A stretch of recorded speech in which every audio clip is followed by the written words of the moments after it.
Hey guys, we are back updating the power rankings for the Amazing Race 37 following episode 4, which was an interesting episode. We obviously had this twist involved, which led to some fun outcomes, but we'll get to that soon enough. But we have 10 teams to talk about, and let's waste some more time. Let's get into the video. So starting off at number 10, we have the latest boots from the season, and here we have Bernie and Carrigan. And I wasn't too surprised they went out, considering they were at the very back of the pack to start off the leg. They were also the only team to not be on that initial flight out of Japan.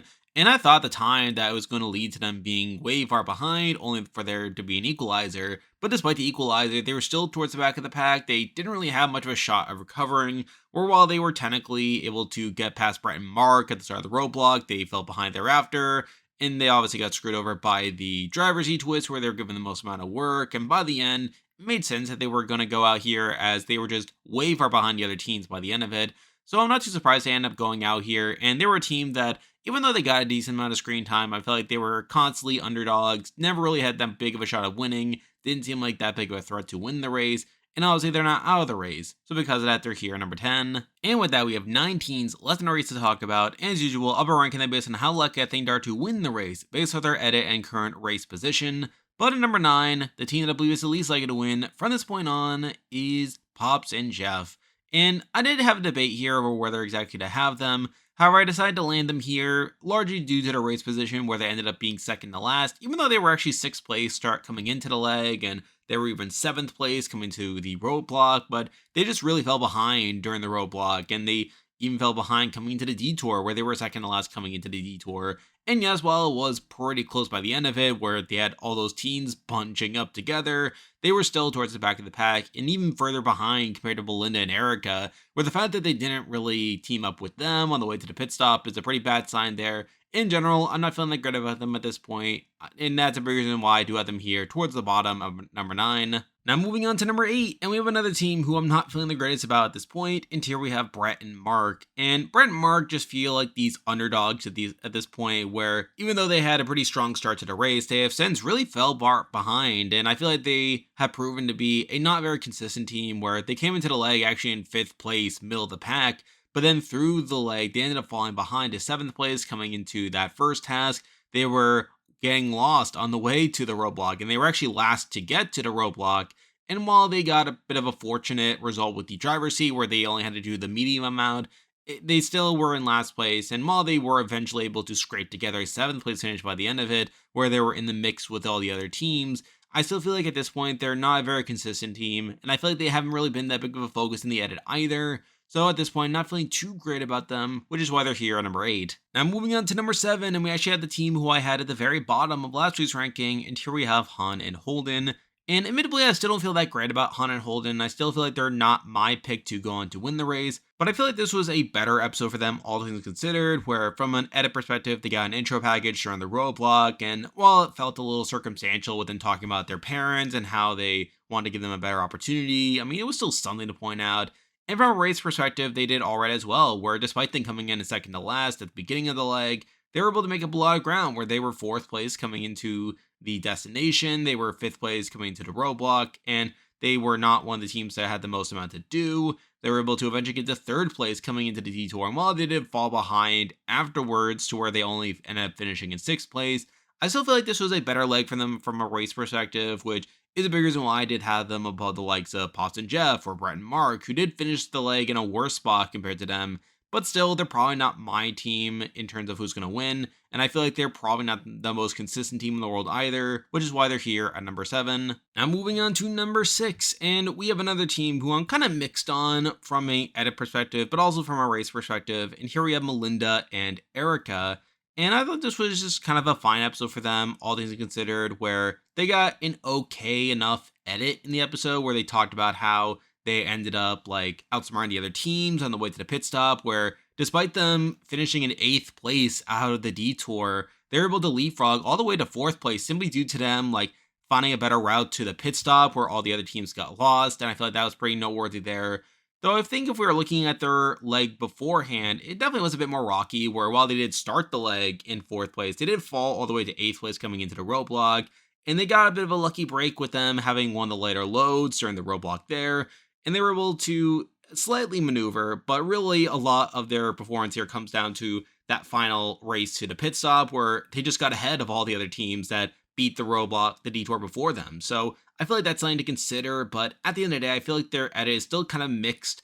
And in general, they're not really a team that I'm looking at to go on to win the race, which is why they're here at number 6. Now moving on to number 5, and this is a team that actually went down after this week, even though they technically did well on this leg from a race perspective. But number 5, we do have Jonathan and Anna, who ended up being a pretty major focus across this episode due to them winning the leg, obviously. They also are the ones that end up with the driver's seat twist due to them being first to the roadblock. And they end up really misplaying it, where I feel like they end up burning a lot of teams that they had good relationships with, where they end up burning the likes of Scott and Lori and Carson and Jack.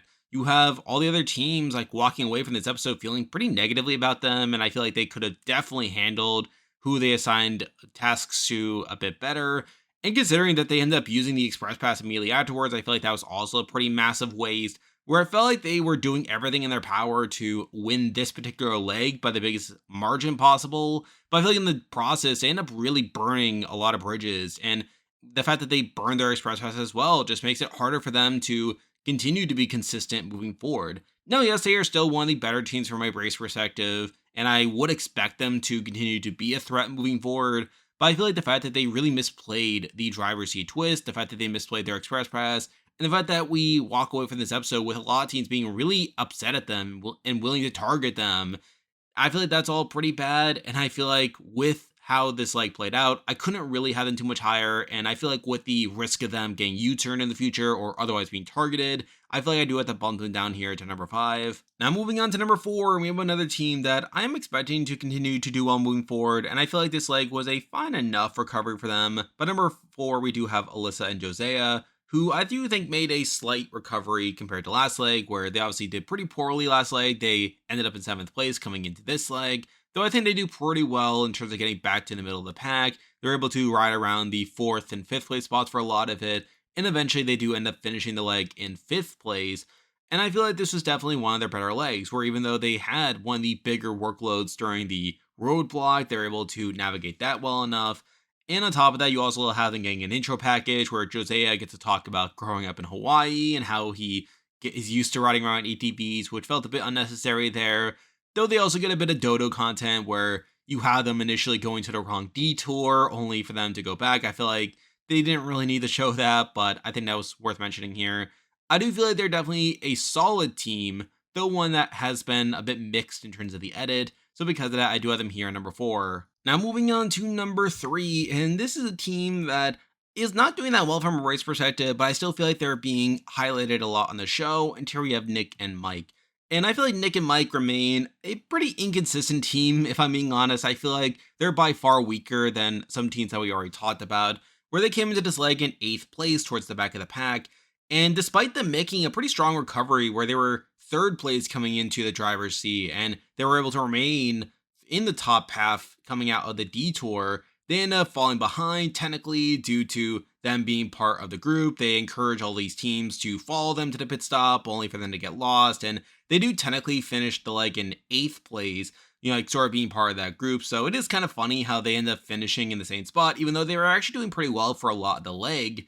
In general, I feel like they still are not the most consistent team in the world, but I still feel like we're meant to be looking out for them. I think we're meant to be looking at them as a rootable team on the season. And while I don't think they're as strong of a team from a race perspective compared to the top 2, I still feel like they're a team that I would expect to be major characters in the season, and that's a big reason why I do have them here at number 3. Now moving on to number 2, and I feel like these top 2 teams are probably the most consistent teams up to this point, and definitely 2 of the stronger teams from a race perspective. But number 2, I did decide to go with Scott and Lori. And I will admit that I did kind of misspeak last week when I called them not very consistent. I feel like that was probably not the right term to use there. And I think especially after this week, I think I should definitely clarify that they are definitely a consistent team where they've done pretty well up to this point, where even this leg. Now, where they do technically finish in 3rd place, which is down from the 1st place spot last week. Though, to be fair, I think you can defend that with the equalizer at the start of the leg. And even then, even though they end up getting screwed over by the driver's seat twist, they still end up remaining around the same spot where they were 2nd place coming into the detour and they were 2nd place coming out of it. And they were able to maintain that for the rest of the leg there, coming out of there with a 3rd place finish. So I do feel like they definitely solidified themselves as one of the better teams from a race perspective. And I feel like from an edit perspective, they also remain a pretty big focus on the season. Though with that said, I do question the fact that they are talked about as a threat, where we have all those teams coming at the pit stop and talking about Scott and Lori in particular as being these pretty big threats, which is a bit concerning. It makes me think that they could be like this final boss team or a team that comes up just short by the end of it. But I still feel like they're a team that I would expect to do well moving forward, and that's a big reason why they're here at number 2. And now, at number 1, the team that I believe is the most likely to win the Amazing Race 37 at this point is still Carson and Jack. And I feel like Carson and Jack are another one of the more consistent teams where they ended up finishing here in second place, where they were second place coming into it. And while they did fall behind early on due to the equalizer, where they were technically sixth place coming into the roadblock, they were able to make quick work at that. They do very well in the detour that allows them to jump up to third place. And they're even able to pass Scott and Lori to the pit stop to get that second place finish. So I feel like they remain a very consistent team, where even though were in the back of the pack, technically speaking, they were able to make up a lot of ground there. And I feel like they're not being talked about as a threat in the same way that Scott and Lori are. And I feel like that's a major reason why I did decide to give them the edge over Scott and Lori, even though I feel like their results have been pretty similar so far across the season. So because of that, I do have Carson and Jack here at number 1. And there we go. That will do it for this week's video. If you like this content, be sure to like and subscribe. It really helps with the channel. Now I'll be back again next week to update the power rankings again, so you can look forward to that. I'm covering Survivor 48 and Australian Survivor, so be on the lookout for videos on those shows. I'm on Patreon and a YouTube membership, so if you want to consider supporting the channel, you can do so by clicking the link in the description. And you can also join the Discord server by also clicking the link in the description. There's a lot of stuff coming your way, but for now, that is the video. See ya.